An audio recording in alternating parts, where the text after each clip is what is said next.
Trump Jr. just said some messed up stuff, and we need to break it down because ultimately he is in the Middle East giving a conference, and right now he's suggesting that the United States might be walking away from Ukraine entirely.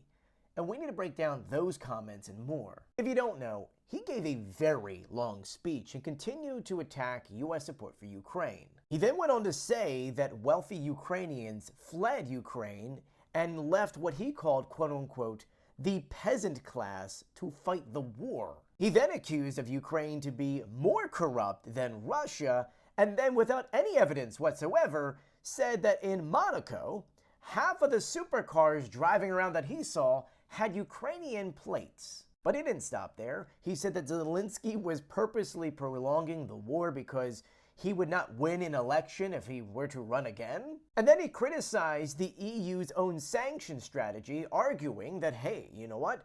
We have higher oil prices now, and that means that Russia can make more money on their oil, which means they're buying more weapons for Ukraine that way. Even though at one point we got Russian fuel down to $36 a barrel. Now I need to add that Donald Trump Jr. does not have a formal role in the Trump administration, but his influence over MAGA is massive. And when he puts out false information, fake news, his media team pushes that, and then his audience, aka MAGA, then kind of just keep repeating it without fact-checking it. And of course, this rhetoric is absolutely bad, because then you can have people angry at something that is not true. But the one thing I want you to take away from his speech is that he said that his father could simply walk away from the war, adding later that his dad is one of the most unpredictable figures in politics, and then vowed that the U.S. would no longer be the idiot with the checkbook, meaning just giving money away.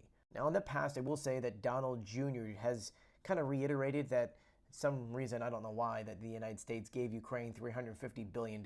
That's not true. I just want to make sure that you do know that. When it comes to just military support, it was $66 billion, but that wasn't for like new shiny things. That was for the old stuff we're like getting rid of, and then we're using that money to make new stuff for our own stuff here in the United States. And even if you add up everything that has been given to Ukraine in terms of financial, when it comes to weapons, when it comes to different programs and all that, it's nowhere near that $350 billion. The money that was actually set aside for Ukraine, there's still a lot of it left over from the Biden administration because Trump refused to give any more to Ukraine. Instead, the U.S. wants everyone to buy the things for Ukraine, just kind of lining the pockets of the United States. But let me know what you think about his comments in the comment section below. I'll be sure to keep you updated, so please do share my videos and follow me for more.